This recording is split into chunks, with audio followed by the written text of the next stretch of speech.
Şarj molamızı verdik. Tesla'nın kendi şarjlarındayız. Levanger'deyiz. En uygun Trondheim'a yakın şarj istasyonu burası. Ağustos'a yaklaştıkça hava ısınmaya başladı. 23 derece şu an.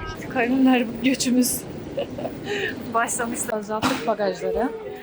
İlk defa Riga aktarmalı İstanbul'a geliyoruz. Arkadaşlar Riga'ya hoş geldiniz. Şükür memleketimizin sınırları içerisine giriş yaptık sağ salim. Samsun manzarasına karşı kahvemizi de içelim.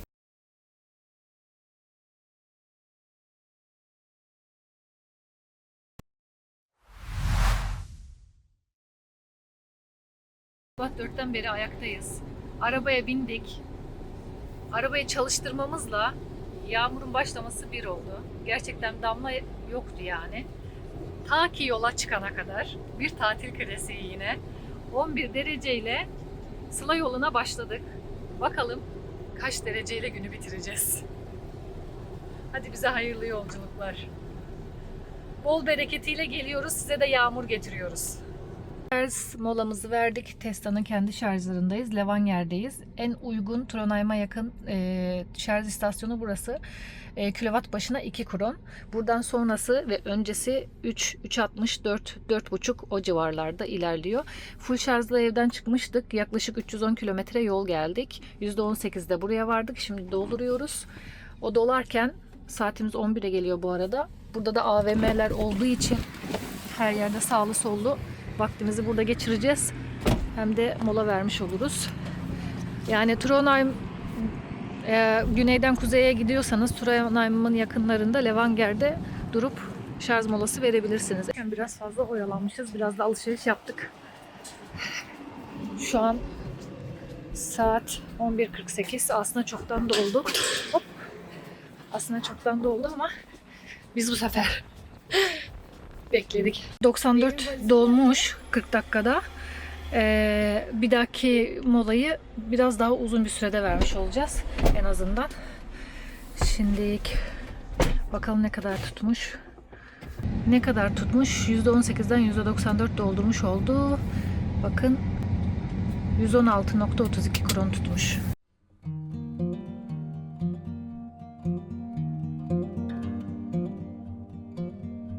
Şu an ikinci molamızı verdik.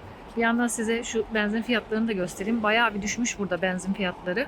Güneye geldikçe bazı bölgelerde daha düşük fiyatlar. Bizim orada mesela 24 kronken, 24-25 kronken burada 18-19 kronlarda. Yani 2 euronun altında. Bizde genelde 2 euronun üstünde oluyor bizim şehirde, kuzeyde, bazı şehirlerde. Şu an Aldal'dayız. Burayla ilgili size çok önemli bir şey söyleyeceğim. Bu güzergahta araç sürüyorsanız, Trondheim'den sonra güneye doğru ya da kuzeye doğru gidiyorsanız, bu bölgede araç sürüyorsanız ceza yeme olasılığınız çok yüksek. Mutlaka hız sınırlarına uyun. Biz burada daha önce bir radar cezası yemiştik. Çok can yakıcı oluyor. Cezalar çok yüksek. Ve bu bölgede hız sınırları 50, 70, 80. Çok fazla geçemiyorsunuz bunun üstünü. Özellikle şehir girişlerinde gördüğünüz gibi tabelada 50. O yüzden dikkat etmeniz lazım. Sakın üstüne çıkmayın.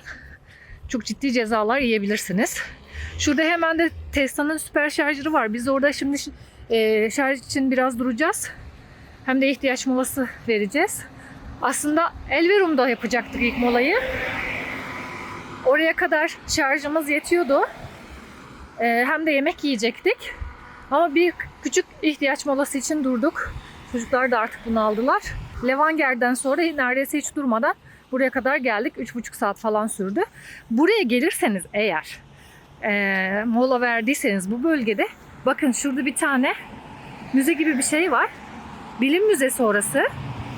İçerisi çok hoş. Biz daha önce gezmiştik. Bilmiyorum, videolarımın arasında olabilir ya da henüz paylaşmamış da olabilirim. Belki buna eklerim. Orayı gezin. Güzel bir yer. Gökbilimine, uzay bilimlerine, o tarz şeylere merakınız varsa oraya bakın derim. Bir de Levanger'den sonra eğer bu güzergahtan gidiyorsanız E6'dan çıkıp E3'e geçecekseniz o bölgede çok fazla benzinlik yok. İhtiyaç molası için durabileceğiniz. O yüzden öncesinde durmanız lazım. Sonrasında neredeyse buraya kadar Algal'a kadar pek bir şey yok yani. Dağlık böyle virajlı yollardan geliyorsunuz. Onu da ekstra belirteyim. Ona göre hazırlığınızı yapın. Yanınızda yiyeceğiniz, içeceğiniz olsun. İhtiyaç molanızı da ona göre verin. Kocaman bir arazinin içerisinde burası. Şurada hemen zaten roket. O alanı da gezebiliyorsunuz. Burada bu şeyler var, eski dürbünler falan var. İşte benzin pompası falan görüyorum şu an dışarıdan. Bisikletler falan var. Mekanik şeyler de olabilir içeride. Bir bakacağım ne var ne yok. Buradan hep geçiyoruz ama hiç gelip bu tarafları çekme fırsatım olmamıştı. Şimdi araba şarj olurken birazcık da vaktim oldu. Bir bakayım içeriye sizin için. Mesela burada Shell Accuris'in eserleri varmış. Onun dünyasından anlatılan şeyler falan diyor. Bu biletle giriyorsunuz müzeye. Şöyle büyük bir bahçesi de var. Çocuklarla falan oyun oynayabilirsiniz. İşte enteresan bir yer. Şu an vaktiniz yok orayı gezmeye ama vaktiniz olursa gelip gezebilirsiniz. Bakayım ben sitesinin şeyini de bırakacağım size bakmanız için. Linkini falan. İçeriye giriş çocuklar için 145 kron 5 yaş üzeri. Yetişkinler için de 185 kronmuş. Rokete de çocuklar 50 krona, büyükler de 75 krona giriyorlarmış. Orası da eğlenceli olabilir. Bu yol üzerinden hani Trondheim'a falan geçecekseniz uğrayıp gezebilirsiniz. Buradaki sanat eserlerini falan görürsünüz. İçeride etkinlikler falan da var çocuklar için. Eğlenceli olabilir alternatif olarak. Geldiğimizde %40'larda falan da şarjımız 40-45 arasıydı. Aşağı yukarı. Şurada fiyatı göstereyim. Bakın 2 katına çıktı. Biz 2 krondan doldurmuştuk en son Levanger'de. Burada 4.20. Burada biraz doldurup devam edeceğiz o yüzden. Küçük bir bilgi daha ekleyeyim hemen. Bana genelde çok yazıyorsunuz. Norveç'e turistik olarak gelirsek, araç kiralarsak, elektrikli araç kiralarsak sorun yaşar mıyız? Aplikasyondan işte ödemelerde vesaire ya da şarj istasyonu bulabilir miyiz diye. Norveç'te herhangi bir sorun yaşayacağınızı düşünmüyorum. Çünkü adım başı neredeyse şarj istasyonu var. Bütün şarj istasyonlarında kredi kartınız geçerli kullanabilirsiniz. Hatta burada zaten neredeyse hiçbir yerde nakit ödeme yok. Buraya euro ile gelmeyin. Kartınızla yani yurt dışına açık herhangi bir kartınızla vize kartınıza ödeme yapabilirsiniz. Size tavsiyem zaten euro ile falan gelmeyin. Bozdurmak falan da çok sıkıntı yani nakit para. Genelde herkes burada kart kullandığı için nakit dolaşımı çok fazla yok. Buradan götürdüğünüz kronu da zaten Türkiye'de bozduramayacağınız için kron getirmenizi de tavsiye etmiyorum. Zaten bulamazsınız Türkiye'de muhtemelen. Şu an kron kullanımı da Türkiye'de yasak. Onun için nakit para getirmenize gerek yok. Kredi kartıyla yani kartınızla her yerde alışveriş yapabilirsiniz. Tuvaletlere giriş dahil her yerde kartlı sistem var. Ve aplikasyonsuz da kartla ödeme olan yerler var. Tesla'nın süper şarjları genelde daha uygun. Bilginiz olsun fiyat olarak. Ve önünüzdeki bütün istasyonların hepsinde de bulacaksınız. Ondan yana sıkıntınız olmasın ama hız limitlerine mutlaka dikkat edin. Cezalar can yakıyor. %84 doldurduk. 148.25 ödedik. Şimdi yola devam ediyoruz. Nasıl gidiyor diye sorarsanız biraz güneş görmeye başladık. Galiba tepemizdeki bulutu bir yerde atlatmayı başardık. Bizim için iyi gidiyor yolculuk ama Hocam Bey için aynı şeyi söyleyemem. Çocukların sesinden bıkmış olacak ki kulaklıkla yolculuğa devam etmeyi tercih ediyor. Ne yaptınız çocuklar? Geyik mi var orada? Bir şey yapmadık. Nerede? Yok, geyik değil. Böyle güzel geçiyor yani yolculuk. Niyetimiz maça yetişmekti ama daha Oslo'ya 1,5 saat yolumuz var. Maç başlamak üzere. Neyse ki arkada ekran var. Bir yandan dinliyoruz.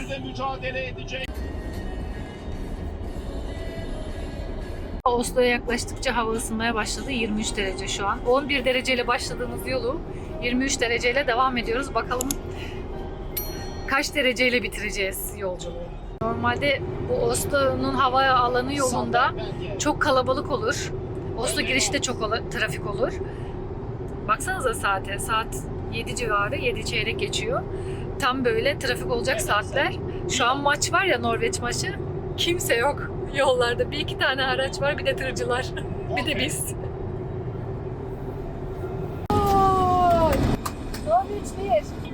Havayla karışıklıklar gidecek.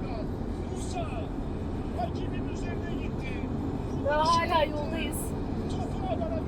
Ama güzel haber geldi.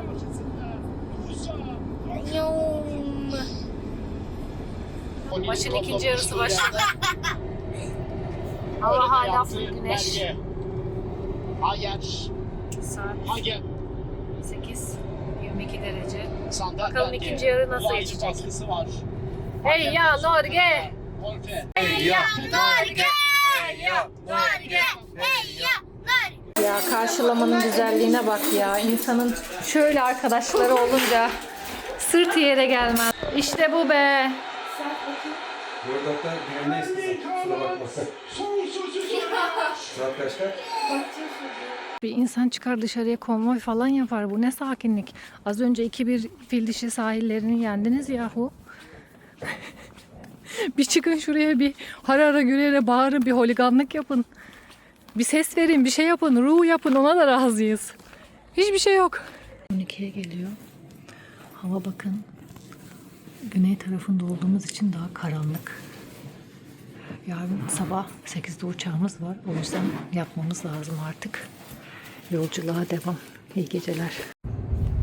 Günaydınlar. Saat 5.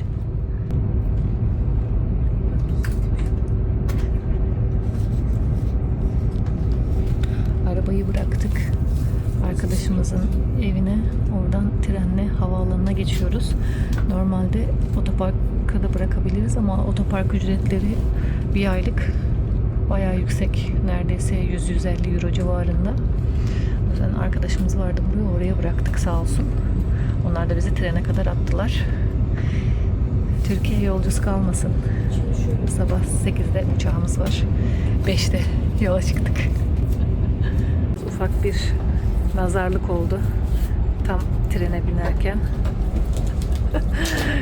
Valizimizin tekeri kırıldı. Benim plasterıyla.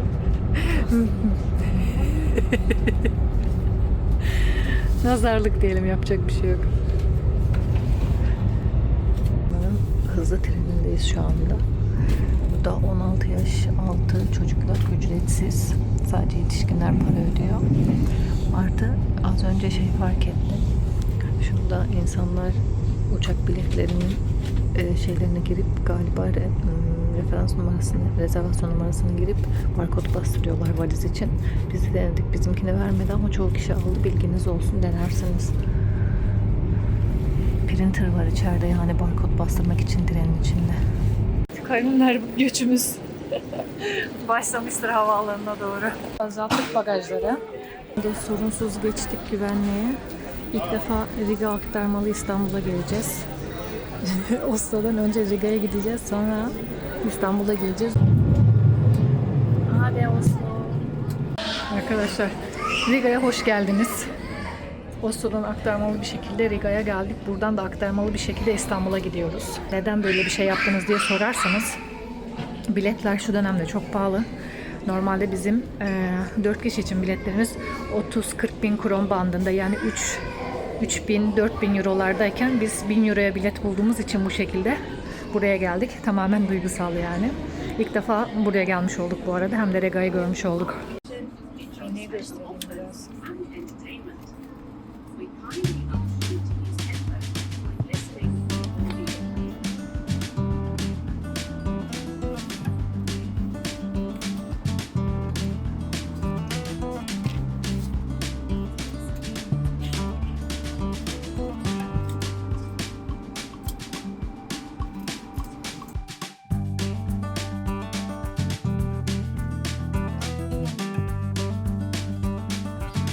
Şükür memleketimizin sınırları içerisine giriş yaptık sağ salim. Uçağımız indi ama 20 dakika yanaşmak için bekledik. Bayağı büyük bir havaalanı olduğu için İstanbul Havaalanı. Şimdi bagajlarımızı almaya gidiyoruz. İnşallah onlar da sağ salim gelmiştir. Oh be! Bir rahatlık geldi yani. Birden 29 dereceye gelince yeni kankimi buldum. Gelmez ortama giriş yaptı. Çok sıcak dışarısı.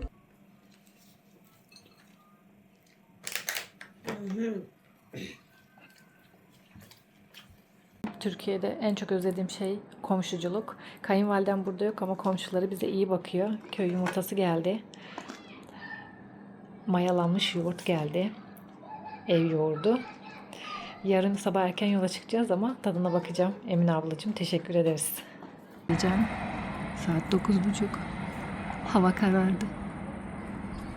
Size biz gökyüzünü aydınlık bu saatlerde gösterince şaşırıyorsunuz. Hatta gece yarısı gündüz gibi gösterdiğimde şaşırıyorsunuz da şimdi ben de buranın birden kararmasına şaşırdım. Bayağıdır gökyüzünü karanlık görmemiştik. Herkese iyi geceler. Yarın sabah erkenden yola çıkacağız. Efendim Kavimler Gücü'nün ikinci bölümü başlasın. Saat 5:30-5'te kalktık ama hazırlanıyoruz. Çıkacağız birazdan. Bugün İstanbul 40 derece olacakmış. Dedik ki İstanbul'dan hemen kaçmamız lazım. Bu sıcaklar bizi bozar. Sabah erken çıkalım ki trafiğe yakalanmayalım. O yüzden erkenden kalktık. Şu an bulutlu hava ama hala çok sıcak. Gidiyoruz bakalım. Bize iyi. Şu an acayip bir sis var İstanbul'da. Hava 40 derece olacak ya, onun etkisi herhalde. Yola çıktık, 6'yı geçiyor. Güneşe doğru gidiyoruz. Bize iyi yolculuklar. Samsun. Samsun'a doğru. Hayırlısıyla varalım inşallah. Heyecan dorukta. Ailemize kavuşacağız. Sabahın 6:30'da trafiğe bak ya. Bu da yani az halidir muhtemelen. Tabii bir saat sonra gelseydik çıkamayacağız. Çıkamayacağız aynen.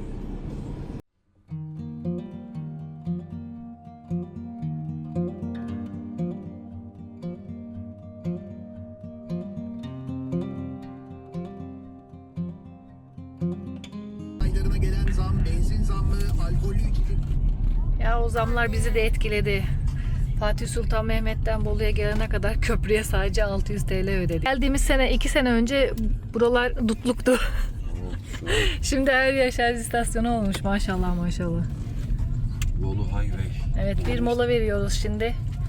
Ondan sonra yola devam. Bayağı şarj istasyonu koymuşlar ha buralara.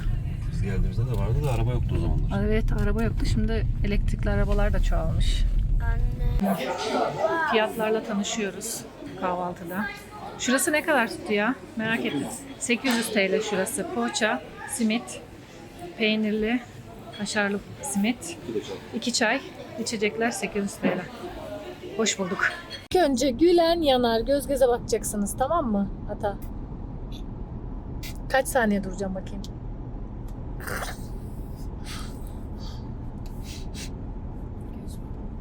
Gözüne bakacaksın ablanın. Arabada can sıkıntısından oyun bulduk.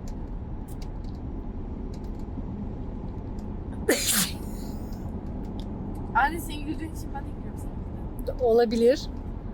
Dış etkenlerden etkilenmeyeceksin. Açman lazım ama. Lazım. Ciddi durman gerekiyor, el hareketi de yok sadece. Gülüyor. Gülmeyeceksin Ata, ciddi duracaksın. İlk önce gülen yanar.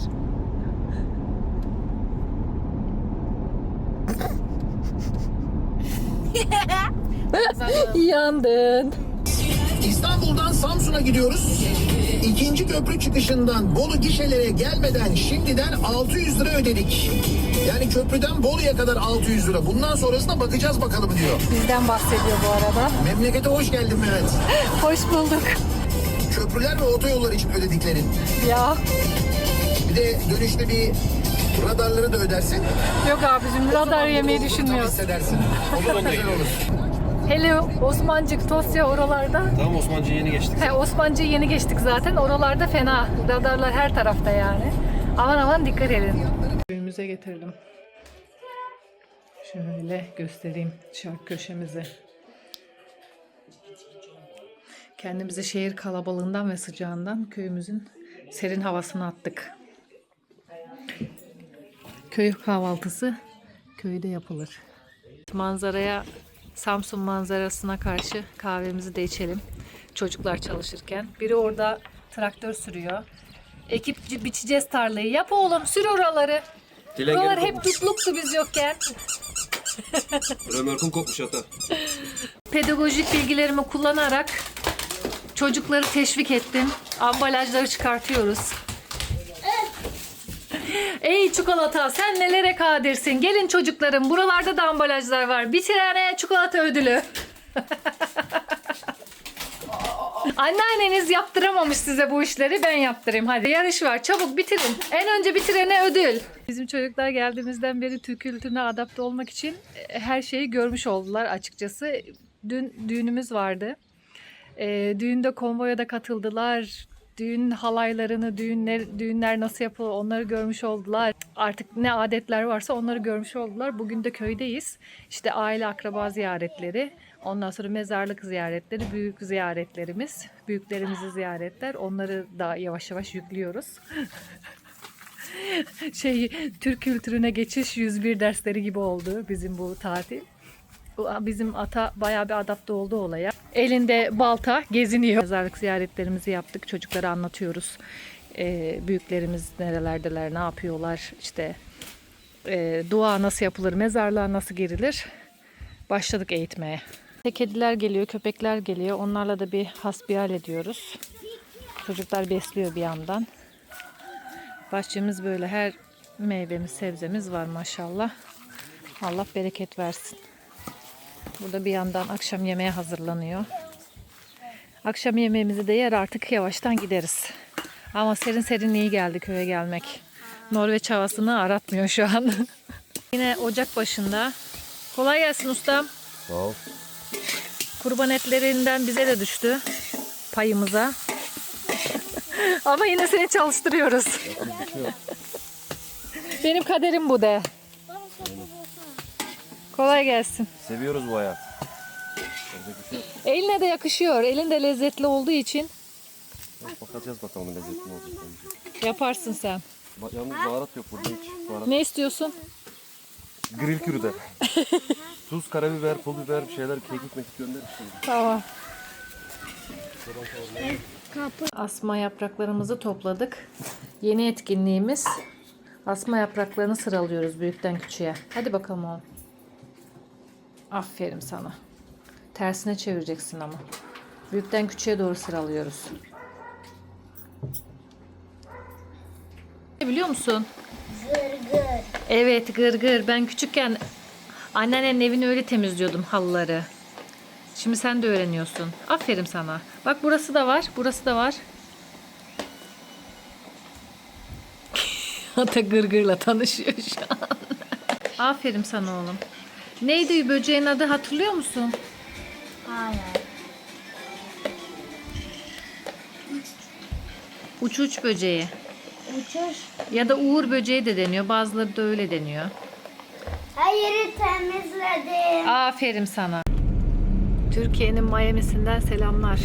Biraz Atakum turu yaptırayım size. Sahil boyu. Deniz biraz dalgalı ama buralar güzel. Baksanıza. Arkadaşımla buluşmaya geldim. Böyle park yerlerinde buluşuyoruz hepimiz çocuklu olduğumuz için. Burası arkadaşlar Samsun'da Doğu Park diye bir yer. Şöyle biraz yakından çekeyim. Karşısı zaten hemen deniz kıyısı. Böyle bir ağaçlık alan, piknik yeri. Semaverini kapan, yemeğini kapan gelip burada piknik yapıyor. Park falan, tuvalet, her şey var çocuklar için. Samsun'umuzun güzel yerlerini de size tanıtayım yani. Gelmişken bilmeyenler varsa. Samsun çok güzel. Böyle kıyı şehirde komple deniz. İnsanlar hem deniz kenarında yürüyüş yapabiliyor hem ormanlık alanlarda böyle piknik yapabiliyor. Şimdi Atay'ı biraz parka getirdim. Atay'la sahilde geziyoruz. Bir yandan anlatıyorum, işte buranın adı Karadeniz. İşte şurası şöyle, burası böyle. Ben buralarda doğdum, büyüdüm. Ablam burada doğdu. Ondan sonra şöyle özellikleri var, böyle güzellikleri var, konuşuyoruz. Şaşırıyor şimdi. Ablam burada mı doğdu? Bir yandan çocuğa böyle bilgi yüklerken bilgi karmaşasına da sebebiyet verebiliyoruz. Ama sonra açıkladım, dedim sen yoktun o zaman. Tabii anlamakta biraz zorluk çekebiliyor zaman zaman. Sonra biraz açıklayınca he tamam oldu diyor. Beklediğimden daha temiz buldum Samsun'u bu arada. Yani şu an her yerini gezemesem de genel olarak temiz yani. Teşekkürler Samsun halkı. Bunu her yerde görmek isteriz, özellikle piknik alanlarında. Çok iyi hasta. Şeyi unutmuşuz, Samsun trafiğini unutmuşuz. İnanılmaz trafik var. Yani 2 sene önce bu kadar değildi galiba, bilmiyorum ya da ben fark etmedim. Yani hep trafik oluyordu da bu kadar trafik olmuyordu. Galiba yol çalışmalarından dolayı fazla sıkışıyor trafik bu aralar. Her gideceğimiz yere geç kalıyoruz yani. Bir de bir yerden bir yere gitmek inanılmaz sıkıntı bu. Özellikle alışveriş merkezinin yakınlarında falan. Yol çalışmasından dolayı. Atın ayakları kırılmış yürümekten. Öyle diyor. Tabii biz küçük şehirde yaşadığımız için her yere ulaşımımız çok kolay. Bu kadar fazla yürümüyoruz. Her yere pıt pıt gidiveriyoruz. Ya da arabayla bu kadar trafik olmadığı için. Türkiye 101 derslerimiz devam ediyor. Annemin evinden hepinize selamlar.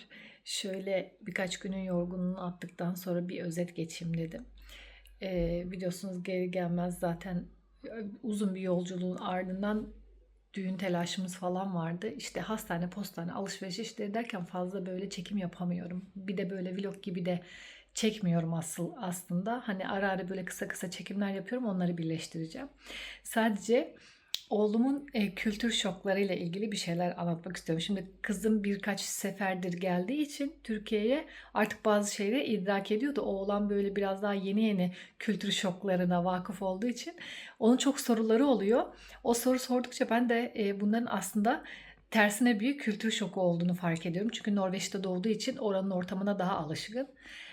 Buraya da çok fazla gelip gitmediğimiz için hemen bazı şeyler dikkatini çekiyor. İlk sorusu, sokaklara neden çöp atılıyor anne? Sen bana kızıyorsun, yere çöp atma, işte çöpe at, elinde taşı diyorsun. Onlar bilmiyorlar mı bunu? Niye çöp atıyorlar yere? Mesela ilk sorumuz bu. İkinci sorumuz, ilk defa geçen gün dolmuşa bindik birlikte. Neden ben onu kucağıma aldım? Neden kemer takmıyoruz dolmuşta? Şöyle bir tepki verdi. Anne bizi bindik, hareket ediyor ama amca kapıyı kapatmayı unuttu. Hani hava sıcak ya, bazen dolmuş şoförleri böyle aralık bırakarak sürüyor dolmuşu. O da çok ilgisini çekti. Hani neden böyle oluyor falan diye. Hani kemeri falan kucakta oturmaya geçtim, kapı açık gidiyoruz. O derece şokta çocuk. Düğündeyiz, konvoy var. Bu kadar araba ilk defa görüyor. İşte herkes kornaya basıyor. Bu kadar korna sesini ilk defa duyuyor. İşte trafik sıkışıyor vesaire. Yaya geçidinden geçeceğiz. O da bir kültür şoku. Yani kimse niye beklemiyor? Yaya geçidinden geçeceğiz. Işık bize yandı. Biz niye geçemiyoruz? Hala arabalar geçiyor. Bir sürü sorusu var. Cevaplarının hepsi bende değil. Siz cevap verebiliyor musunuz? Mesela çocuğunuza böyle sorular sorduğunda. Gerçi belki çoğunuzun çocuğu bu duruma alışkın olduğu için sormayabilir ama benim oğlum böyle çeşit çeşit soruları var bu aralar. İşte köye gidiyoruz. Orası değişik geliyor biraz. İşte buraya geliyoruz. Buradaki şeyler, şehir hayatı değişik geliyor. Yavaş yavaş Türkiye 101 derslerinde anlatıyorum. İşte biz bunu bundan yapıyoruz. Bunu böyle yapmamız lazım. İşte şu nedenle bunu yapıyoruz falan filan. Baya böyle soru cevap. Türk kültürüne adaptasyon 101 derslerimiz başlamıştır arkadaşlar. Hadi Allah'a ısmarladık. Allah'a emanet olun.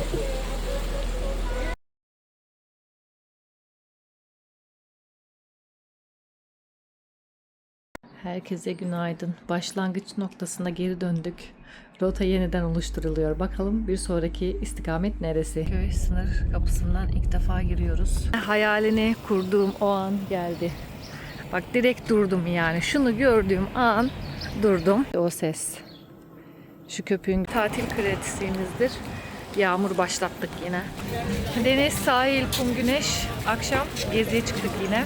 Zaten Euro'ya geçtiği için Ocak ayından itibaren, 2026'dan itibaren biraz pahalılaşmış buralar. Arkadaşlar tam 45 dakika oldu. İlk sınır kapısını geçtik.